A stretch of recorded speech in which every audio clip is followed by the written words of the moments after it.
हिंदू धर्म ग्रंथों की गहराइयों में छिपा है एक ऐसा रहस्य जो युगों से अनकहा है।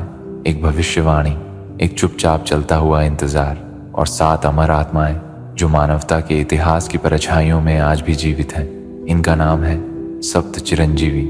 ये वे 7 दिव्य आत्माएं हैं जिन्हें स्वयं ईश्वर ने अमृतत्व का वरदान दिया था। पर यह अमृता किसी व्यक्तिगत उपलब्धि या गौरव के लिए नहीं थी। इनकी अमृता थी एक पवित्र उत्तरदायित्व, एक शाश्वत मिशन जो सृष्टि के इस चक्र में कलयुग के अंतिम क्षणों तक निभाना था। और उनका ये उद्देश्य है भगवान विष्णु के अंतिम अवतार कल्कि का स्वागत। कल्पना कीजिए, एक ऐसा समय जब धर्म लुप्त हो रहा हो, सत्य और असत्य में फर्क मिट चुका हो और समाज दिशाहीन हो गया हो। ऐसे समय में ये 7 चिरंजीवी मानवता के मार्गदर्शक बनते हैं। धर्म, भक्ति, ज्ञान और नीति की ज्योति को बुझने नहीं देते। आज हम इस दिव्य यात्रा की शुरुआत करते हैं, एक यात्रा समय के पार, शास्त्रों की गहराई में, जहां हम समझेंगे इन 7 अमर आत्माओं की भूमिकाएं, उनका अतीत, वर्तमान और आने वाला भविष्य। हमारी यात्रा की शुरुआत होती है अश्वत्थामा से। गुरु द्रोणाचार्य के पुत्र। महाभारत के युद्ध में जब नैतिकता और नैराश्य की रेखा धुंधली हो गई, तब अश्वत्थामा ने उठाया ब्रह्मास्त्र और बन गया क्रोध का प्रतीक जो न्याय और अन्याय के बीच झूलता रहा। श्री कृष्ण ने उसे अमृता का शाप दिया, न कभी मृत्यु न कभी शांति। उसके माथे में जरा दिव्य मणि भी उससे छीन लिया गया और उसे कहा गया, तू युगों युगों तक इस धरती पर भटकेगा, मानवता के पतन का साक्षी बनकर। पर यह शाप ही उसकी भूमिका बन गया, एक जीवित प्रहरी जो कलयुग के अंत तक संसार की निगरानी करेगा। और कल्कि के आगमन की पहली घंटी बजते ही वह फिर से धर्म के पक्ष में उठ खड़ा होगा। दूसरा परशुराम, विष्णु के 6ठे अवतार परशुराम, एक ऐसा नाम जो स्वयं युद्ध और तपस्या का संगम है। उन्होंने 21 बार पृथ्वी को क्षत्रियों से मुक्त किया, अपने पिता की मृत्यु का प्रतिशोध लिया, पर फिर अपने क्रोध को त्याग दिया। किंतु वे संन्यास नहीं लिए। उन्होंने योद्धा बनना छोड़ा नहीं, बल्कि गुरु बन गए। उन्होंने द्रोणाचार्य को शस्त्र विद्या दी, कर्ण जैसे योद्धा को ब्रह्मास्त्र का ज्ञान दिया और आज भी माने जाते हैं कल्कि के गुरु। कहा जाता है कि वे आज भी पश्चिमी घाटों की गुफाओं में साधना कर रहे हैं और समय आने पर वे कल्कि को दिव्य अस्त्रों की दीक्षा देंगे।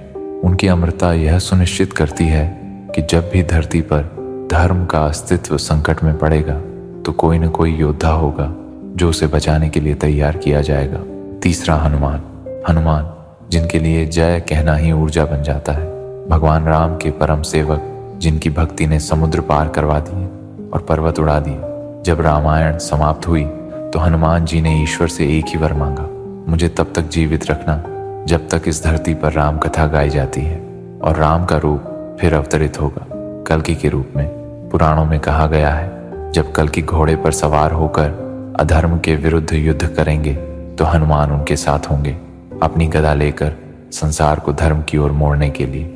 कहा जाता है वे आज भी राम सेतु के पास स्थित हैं और सच्चे श्रद्धालुओं को दर्शन भी देते हैं। तो यहाँ हमने जाना 3 चिरंजीवियों के बारे में, परशुराम, हनुमान और अश्वत्थामा।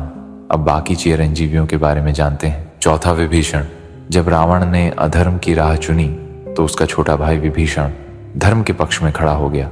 उसने भगवान राम का साथ दिया और बन गया लंका का धर्मनायक। आज भी कहा जाता है कि वे आध्यात्मिक लंका के राजा हैं।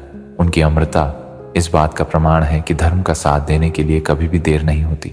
कल्कि के समय विभीषण को एक मुख्य रणनीतिक सलाहकार माना जाता है जो युद्ध में मार्गदर्शन देंगे और न्याय की स्थापना में सहायक बनेंगे। पांचवां कृपाचार्य, कुरुवंश के कुलगुरु जिन्होंने भीष्म, द्रोण और पांडवों को शिक्षित किया। कृपाचार्य अमरता के प्रतीक, ज्ञान की अमरता। उनकी उपस्थिति हमें ये बताती है कि जब संसार अज्ञान में डूब जाए तब भी कहीं न कहीं एक गुरु होगा जो वेदों की दिव्यता को सुरक्षित रखेगा। कहा जाता है कि कल्कि के समय में जब सत्य और असत्य का भेद मिट जाएगा तब कृपाचार्य उन्हें वेदों के शुद्धतम स्वरूप से परिचित कराएंगे। छठा वेदव्यास, वेदों के संकलक, पुराणों के रचयिता और महाभारत के महान लेखक वेदव्यास। उनका कार्य अभी समाप्त नहीं हुआ। कहा जाता है कि वे आज भी महान ग्रंथों में समय का लेखा जोखा जोड़ते रहते हैं। कुछ परंपराओं में यह भी माना गया है कि जब कल्कि का अवतरण होगा वेदव्यास उसे सृष्टि के रहस्यों से अवगत कराएंगे। क्योंकि वे ही हैं जो समय चक्र की संपूर्ण समझ रखते हैं। 7वां राजा बलि असुर होते हुए भी राजा बलि धर्म और दान के प्रतिरूप माने जाते हैं। जब वामन ने 3 पग में पृथ्वी मांग ली, बलि ने अपना सर्वस्व समर्पित कर दिया। उसकी यह अहंकारहीन भक्ति इतनी महान थी कि भगवान विष्णु ने उन्हें पाताल का राजा बनाकर अमर कर दिया। बलि आज भी वहां शासन करते हैं और समय आने पर कल्कि के पक्ष में प्रकट होंगे। इन 7 चिरंजीवी की उपस्थिति यह सुनिश्चित करती है कि जब धर्म डगमगाने लगे तो कोई न कोई शक्ति जागृत हो जो मानवता को पुनः सत्य की ओर मोड़ सके।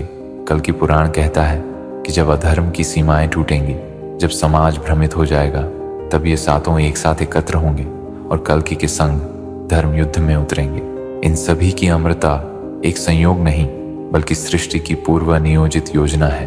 और यही है सनातन धर्म का चमत्कार कि जब मानवता हार मान ले, तब भी कुछ ऐसे दिव्य प्रहरी होते हैं जो पीछे खड़े होकर आगामी पुनरुत्थान की नींव रख रहे होते हैं। शास्त्रों में इसे कहा गया है, यदा यदा ही धर्मस्य ग्लानिर्भवति भारत। पर आज के युग में ये अवतरण केवल ईश्वर का नहीं बल्कि हम सभी की जागरूकता का भी आह्वान है। क्या हम इन 7 चिरंजीवी की कहानियों से कुछ सीख सकते हैं? क्या हम अपने भीतर भी कोई ऐसा तत्व खोज सकते हैं जो धैर्य, भक्ति, त्याग, नीति और विवेक से जुड़ा हो? क्योंकि चिरंजीवी केवल बाहर नहीं है, वो हमारे अंदर की चेतना को भी जगाने आए हैं। 7 अमर आत्माओं का होना सनातन धर्म की उस जिद का प्रमाण है कि हम मिट सकते हैं लेकिन सत्य कभी नहीं मरेगा। इन चिरंजीवियों की उपस्थिति हमें याद दिलाती है कि युग चाहे जितना भी बदल जाए, पर ईश्वर के सैनिक सदा सजग रहते हैं। यह अमरता कोई वरदान नहीं थी बल्कि एक जिम्मेदारी थी। 7 प्रहरी जिन्हें युगों युगों तक जागते रहना है ताकि जब संसार अंतिम छोर पर हो तो वे उस एक अवतार का मार्ग प्रशस्त कर सकें। कल्कि का यह कोई कल्पना नहीं, यह एक भविष्यवाणी है। कई लोग कहते हैं कि ये केवल मिथक हैं, 7 चिरंजीवी, अमर योद्धा, अनंत जीवन। पर क्या कभी सोचा है, अगर ये केवल कहानियां होती तो हर युग, हर संत, हर शास्त्र इनका नाम क्यों दोहराता? क्या मिथक इतनी दृढ़ता से जीवित रहते हैं, या फिर इनमें कुछ ऐसा है जो हमारी आत्मा के सबसे गहरे भाग को छू जाता है, जहां विश्वास जन्म लेता है? देखिए, चिरंजीवी केवल अमर नहीं है, वो युग धर्म के दीपक हैं जो तब तक जलते रहेंगे जब तक काल की रात समाप्त न हो जाए। जब आप घर में दीप जलाते हैं तो उसका प्रकाश भले ही छोटा हो पर वह अंधकार को पराजित करता है। यही काम चिरंजीवी कर रहे हैं। वो अंधकारमय युग में भी धर्म की लौ को बुझने नहीं दे रहे। इस सनातन यात्रा में हमारे साथ जुड़े रहिए, क्योंकि ये कहानी केवल शास्त्र की नहीं बल्कि आत्मा की है। वीडियो को लाइक करें, सब्सक्राइब करें और बेल आइकन दबाएं ताकि आपको अगली कड़ी मिलते ही वो दिव्य संदेश तुरंत प्राप्त हो।